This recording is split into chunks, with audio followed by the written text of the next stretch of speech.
Welcome to Spill the Tea about weddings. Hi, I'm Teresa. Hi, I'm Sheila.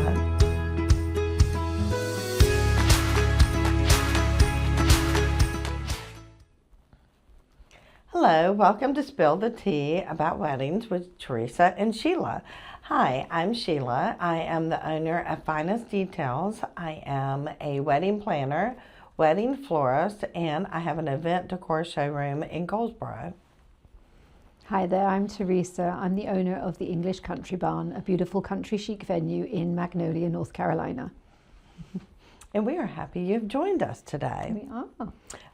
I have an idea on what we can talk about today. Go on then, what's your idea? Okay.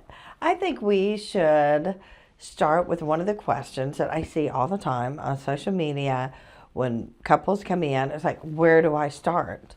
So let's do that today. Let's talk about where couples should start. So are we going to sing this like The Sound of Music? Let's start at the very beginning. Yes, we're going to start at the very beginning. First, after the engagement, take a few days, enjoy the moment, and then get started.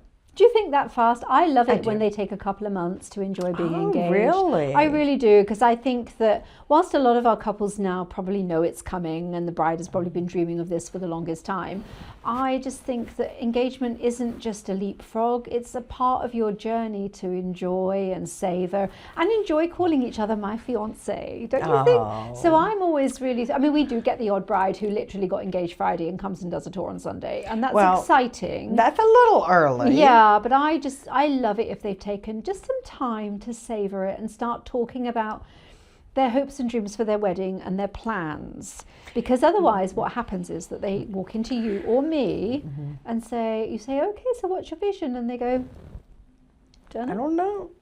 Well, I think I don't know about a couple months, but I would love to see a couple weeks.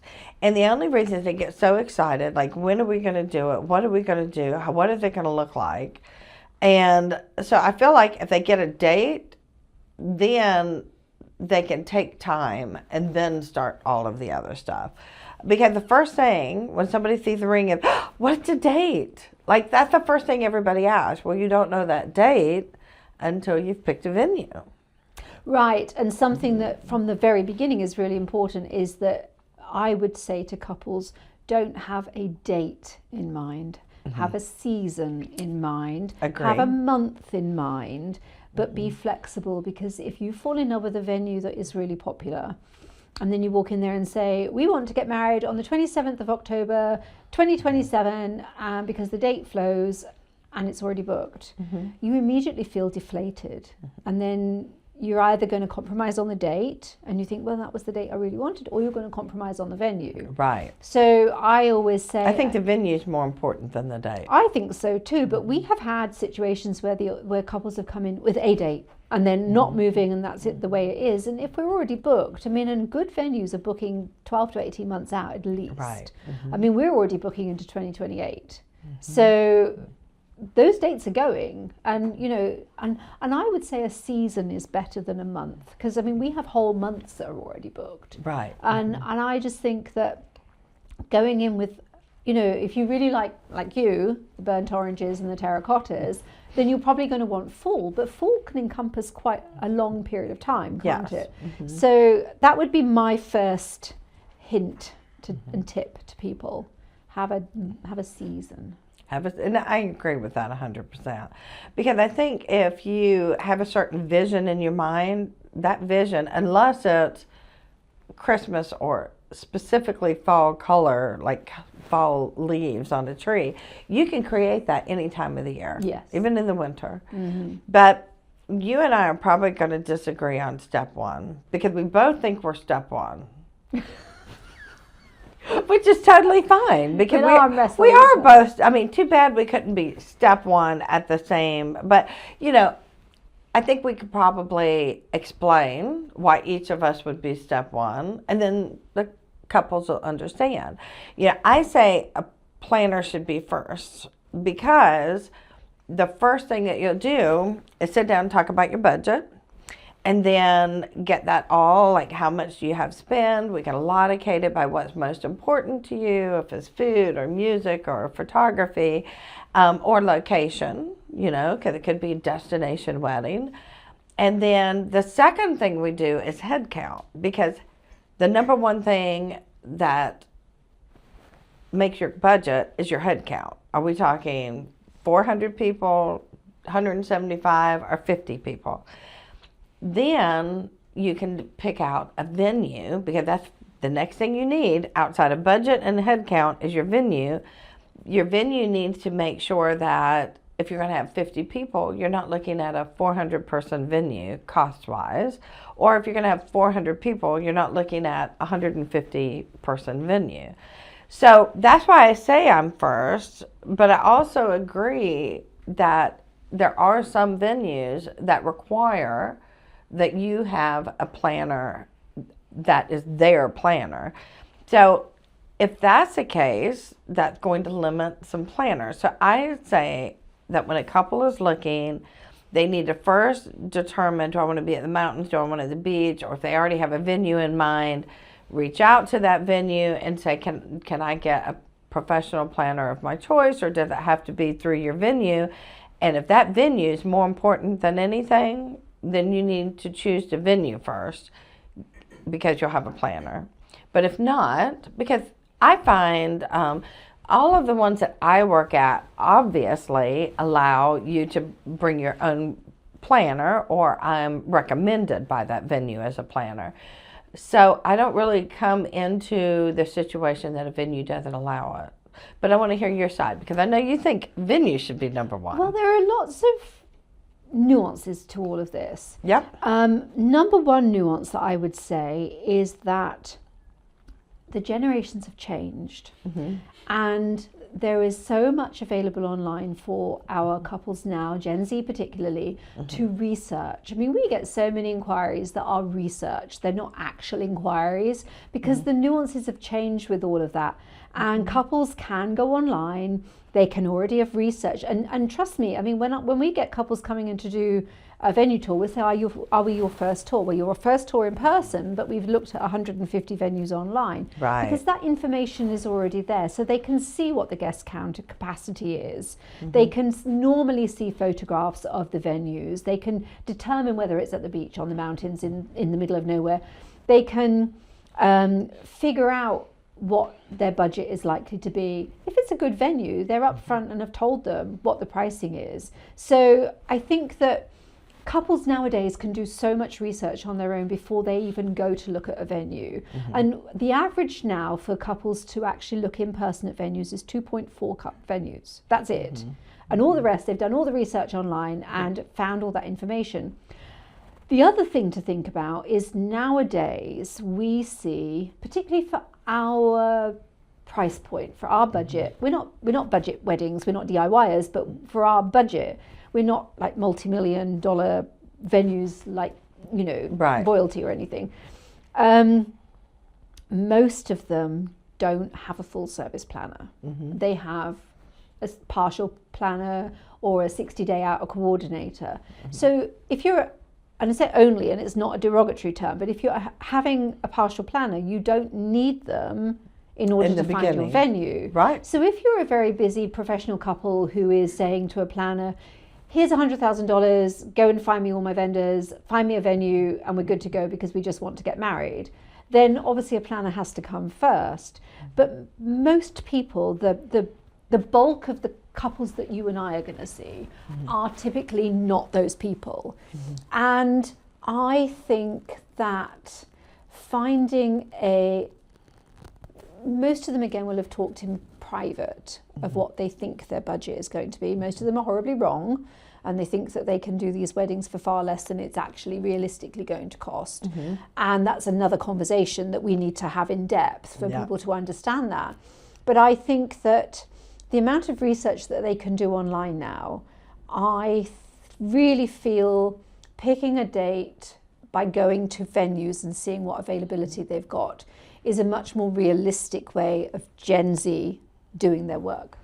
Well, do you know that out of planning, we're not talking day of coordination couples, out of planning, less than 10% know a budget on their first meeting with me? I'm not surprised. As I say, I don't know, how much should it be? And exactly. then they really don't know because they're, and social media has so many great things for us as vendors to be able to display who we are, show our personality and a podcast. Like, there's so many great things that social media does for the wedding industry.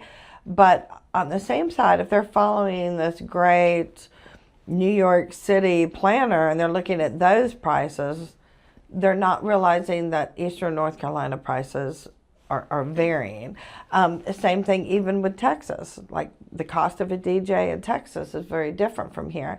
So they do have such a wide availability to see the cost. Like, I see all the time, how much should these flowers cost on TikTok?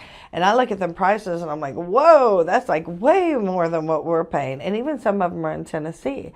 And so they're really confused on what their budgets they are. can actually do, if they really, and Gen Z are really good at research. I mean, I'm a very good researcher, and I'm telling you, they hold no candle to them. But they have instant gratification. They do, but I would say that if you are to ask ChatGPT, for example, what an average wedding is likely to cost for 100 people in Eastern North Carolina, ChatGPT can give you those graphs that fast. You think so? Oh, 100%. I've done the research to find out. If you ask AI, top 10 venues in Eastern North Carolina with a rain plan, it will spur those out with you in 30 seconds. And so I genuinely feel that I personally have seen a shift in the last year from the last generation to Gen Z. Massive difference in the way that they're researching. I agree with that. So I think that finding their venue and choosing a date is better. But, and this is the big caveat to that, without exception, every single couple that's come to me has underestimated what a budget in Eastern North Carolina is. So they're not overestimating because they're looking at TikTok prices in New York. They're underestimating because they think, oh, we're just in Eastern North Carolina, it'll be, And I can tell you, almost every single inquiry we get, if it comes through the big listing sites, we'll say that their budget's $5,000 to $15,000. And I'm sorry, but if you're going to a venue in Eastern North Carolina, well, that's like your venue. Your budget is not going to be $5,000 to $15,000. Right. I mean, and we had a tour not that long ago, and somebody, and a beautiful couple, absolutely lovely. Their total budget was $10,000, and they were coming to my venue when they've already seen my pricing online. Right. They are completely underestimating, That and that's I where agree. some of our conversations will need to lead to realistic ideas of not finding cheap vendors online just because you're out of your budget. Guest count is the most important Guest thing. count's number one. And so I genuinely do believe that finding your venue, but also having a realistic idea of understanding that if you're inviting 150 people, that doesn't mean 150 are coming. And it's very rare, isn't it, that actually, I think we've had it 2 or 3 times that all of the guests have shown up. Usually it's a portion.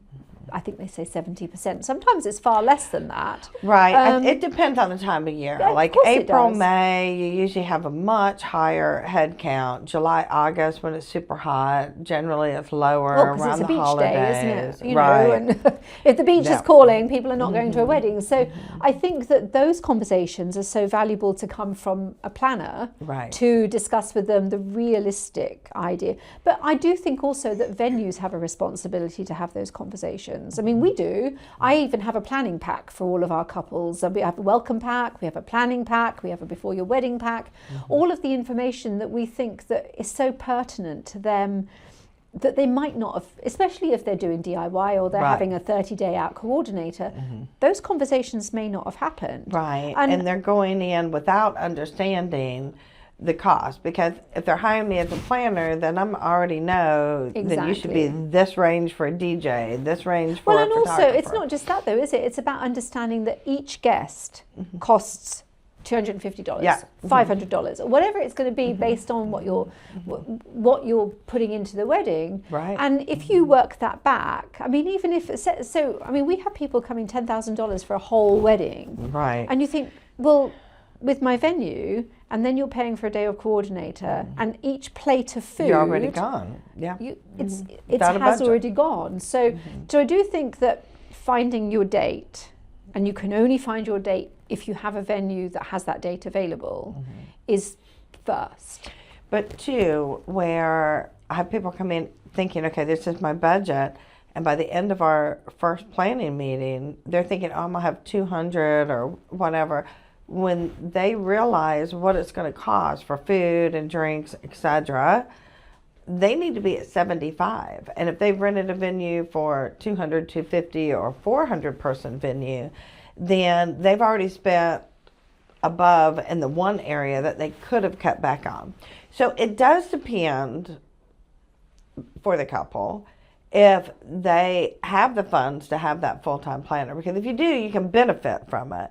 But you absolutely should definitely, I think we both agree, should start with venue, date, planner, head count. Like Yes. those are the four first. You need to know your head count to pick out your venue. You need your planner to help with the budget, to do your head count. It's It is a little circular, isn't it? Yeah, really? those first four but the things. other thing to consider, and obviously not every venue is the same, but with our venue, unless it's an approved vendor on our vendor list, which they don't get access to until they've booked with us. Right. If they were to hire somebody, say they've already paid you a retainer and you're not on my vendor list, well, I have a contract for you to sign. And if you read that contract and thought, oh, I'm not licensed and insured and I can't sign it because I'm not, then they've then lost that money too. Exactly. And Yep. I mean, we don't ban anybody from coming, but we do expect everybody to conform to our policies. And in order for them to conform to the policies, they have a contract that they have to read. And so, for example, our coordinators are required to be the last person out at the end of the day. And that's a policy. It's my venue. I've put all the money into it. I'm entitled to have policies. Right. If they've hired a planner who thinks that she's only offering 6 hours of service, how is she going to be there the last thing out? And then all of a sudden, everything goes horribly wrong, and they don't know whether they want to increase the planner's price, because now suddenly it's not $1,000, it's going to be $3,000, and suddenly it seems expensive, so now their budget's gone. But if that planner isn't an actual planner who is licensed and insured, they can't come to my venue. Right. So now right, they've hired somebody they can't utilise, who was unable to provide that service. So who's in the wrong? So I kind of feel that it's a venue's responsibility to share that information too, if they have policies in place. Absolutely. But I yeah. do think that a planner possibly could say, it's so hard, isn't it? Do they take a retainer for just that initial consultation without being hired full service until they know that it's going to work for them? I mean, it's so hard, isn't it? But I personally will stick to my guns and say, venue first. And I say, planner. Because they really need help with a budget and a head count. But not everybody has a planner. Right, to understand how much money they've got to put in a venue. Because, you know, venues in Eastern North Carolina, I mean, it could be $2,000 to $24,000. Yeah, and I think that if you are somebody whose budget is much less limited, and you are just going to do what you want to do, and you're going to hire the best, and money isn't an object, then I think you can hire a planner, because if they then don't conform to the venue's policies, you can afford to fire them, can't you? Yes, I guess you can. I mean, let's be realistic about it. But most people that you and I are dealing with aren't in that right. circle, are they? We're not the Victoria Beckhams of the world, where we can hire 3 planners and fire all 3 before the wedding happens. Yeah, So no. it's not going on. But so after they've started at the beginning, and they've got their venue, and they've got their date, planner, head count. What I do is next, obviously, we talk about budgets and head count. The first thing I have them do once those 4 things are taken care of is work on their vendor list. Even if they are a 9-month out couple, a year out, or a 2-year couple, I say start on the vendors. I don't say don't rush, don't overthink, do your research, look at least a minimum of 3 when it comes to food, when it comes to bar, when it comes to photography. Like, feel secure and comfortable, and look at those profiles, go for a food or a cake tasting. So let's be clear on that. I want to really dig down on this a little bit. From a couple's perspective, they've hired you as their planner, and I've already given them my vendor list, and you obviously have vendors to share as well. But now let's dig down onto what your actual responsibility is to how far you are going in your body of work. For vendor selection, like at that stage? Yes, and I think that's important for couples to realize that you are not just going to pluck somebody out of the air and say, I think that this is the vendor you should use, and then they complain that they don't like them. Their responsibility surely is now to take your suggestions and my suggestions and do their research. It's their job, right? So when I get to vendor selection, the first thing that I do is review the venue's recommended vendors, because where I may have worked with this amazing DJ for 10 years, if he's not on your list, I feel that it's respectful for me to recommend yours first. And then if they don't like your 3 to 5 DJs, then I feel very confident with the relationships with the vendors that I have, that that's where I would recommend second. So I do feel that it is important that I respect. Now, I'm not going to recommend, like if I'm not familiar, I'm extremely honest with my bride. Well, I have not worked with these DJs. I'm totally fine with reaching out to find out their availability. I do that. So even if I have 3 photographers on my list, if there's like one that I think is a perfect fit, that's the first one I reach out to. Say, are you available for this date?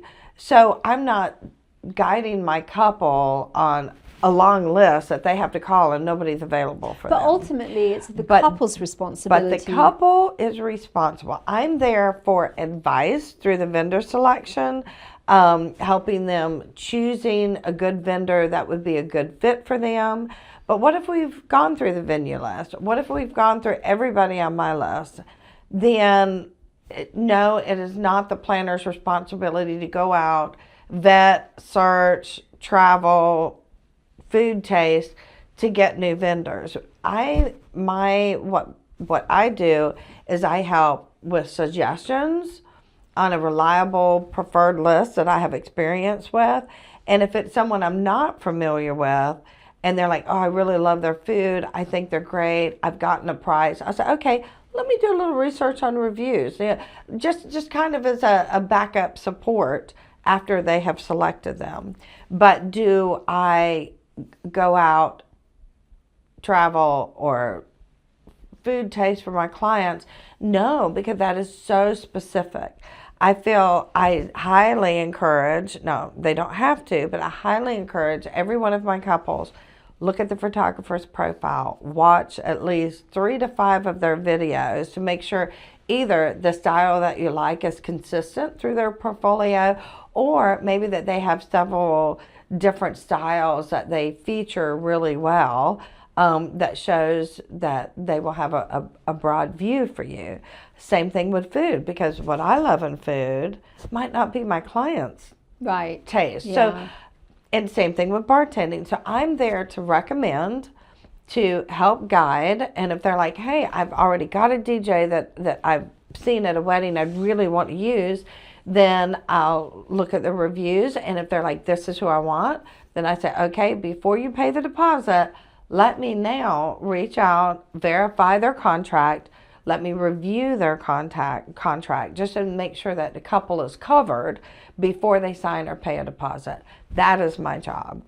And I think that that's an important distinction for couples to realize, that you are there to guide, and like great Aunt Matilda, really, aren't you? To be the guiding spirit, to give them thoughts and voices of reason. But ultimately, and we say that on our vendor list as well, whilst we are happy to offer all of these people as good approved suggestions, it's the couple's responsibility to do their homework and find somebody that vibes with them. Because the reality is not everybody vibes with everybody. No. But I feel that it's important for couples to realize that as a planner, there is a body of work within which you work. Yes. And that's fair and reasonable.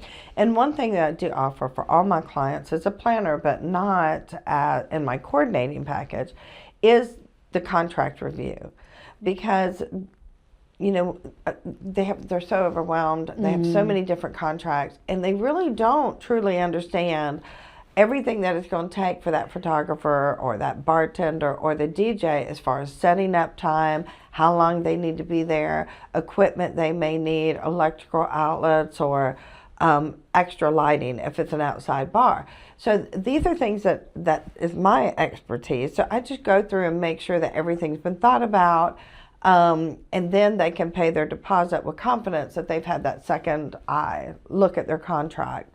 And that, because we all know that none of them actually read any of the contracts. I know they just don't, go but ahead I and do. So I do. yeah, exactly. But then that's the difference between having a day off coordinator who literally shows up the day off and doesn't do any other work. Doesn't do any of that. So that's an important distinction as well for couples to realize as they're going through this process that they're following the process, so they say, which is one of the reasons I wrote the planning book for them to actually understand, because not everybody has budget for a full service planner, and I'm aware of that, and I do want them to still have a good experience. So once they've collected their vendors and they've paid their retainers for their vendors. Once all the vendors are done, and I like to start on that right away once we've got our budget, just because I don't want to make them feel rushed. I want them to go in with fresh eyes.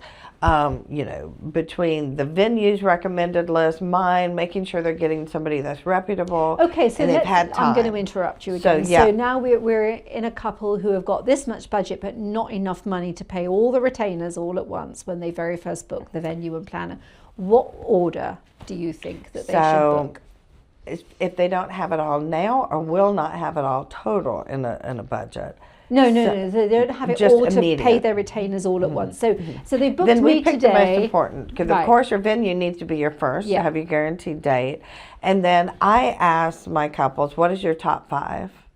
Because it might be food for one, it might be photography, it might be the DJ, it might be having a welcome party on Friday night.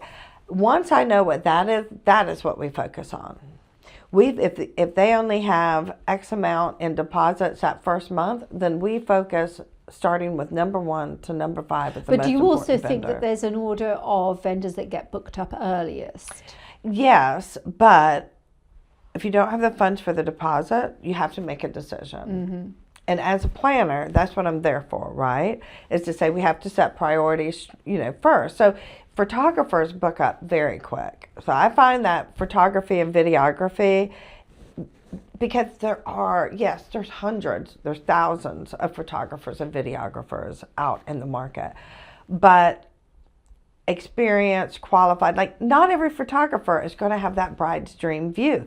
So if you have your eyes on one that you are like, I love their work, then absolutely, I'd say, look at a couple people, because I do recommend that everyone not just take first option. And unless you feel that way as far as the venue. You don't want them. No, but I do also think if they have somebody that they know that they want to work with, that maybe they've done their sister's wedding, or maybe they've done DJing at their cousin's wedding and they love the vibe. If they absolutely know that that's the person they want to hire and it's non-negotiable, that's the first retainer that they should pay. But if they're not sure and they've just been told by a friend, I would like to say talk to 3 different people, minimum 2. I feel that way, Teresa, because I don't want people to feel rushed and then they go, I'm now 4 months into my contract and I'm not feeling comfortable, or I'm not seeing heard, or I don't feel like they understand me. I feel like you need to take the time. You need to have either a Zoom or FaceTime or an in-person meeting with your vendor and make sure, because this is one of the most expensive events of your life. Like even having a child, you'll have 21 to 26 years to pay for it. This wedding is in one day, and it's the most expensive event that you will ever have. Yep. And I always stress, I want you to feel confident. Like that's a word that's important to me. Feel confident that I've chose a photographer, like that's my dream photographer. Yes. And so photographers usually, of course, venues, planners, photographers, we book quickly. But if they don't have the budget for that, we're going to take that first 5 priority, and if we can only do 1 or 2 this month, that's what we're going to do. Because I understand budgeting. It's what I've done my whole life. Budgets are extremely important, and I don't want a couple to feel like they're having to put things that are out of their financial means because they're being rushed. Because I'm always a firm believer, you know, if that's where we are, we need to extend the day to get what you want. That's also very true. That so would I be my think advice. that after they've done that, they've booked the venue, they've booked you, they've got some vendors in place. What's the next next? thing they need to do is take a breath. Yes, I agree. And enjoy it. And then I think the next phase we should cover in another podcast. Yeah. So I agree. Once the vendors are booked, that's the hardest part, is making those decisions, because there's a lot of, you know, stress and responsibility to make sure you're picking the one that is right for you. Absolutely take a break. The next step is my favorite. I say plan, design. That is the next, because planning and design is all going to come in one. It's going to be, how do I want my layout? Do I want a big dance floor? Am I going to have a small dance floor? Do I want indoor cocktail tables around my bar? And that's where a planner and a venue who are welcoming to have you come back and do all those things is so important. Yes. But I think and we that's need the to fun part. finish now. Okay. All right. So then after that goes into all the fun stuff. And then after that is timeline, which I do 90 days before. Some people do 30 days before. And that's it. But, you know, the most important thing about today was, where do I start? So you have two different opinions, but hopefully you'll know where to start or what's the best fit for you. And then we'll tell you next time what the next steps are. Yeah, that sounds like a plan. Okay, well, I think we've had hopefully some good advice for some new brides out there. Don't forget to like, follow, and share, and subscribe. Bye. Bye.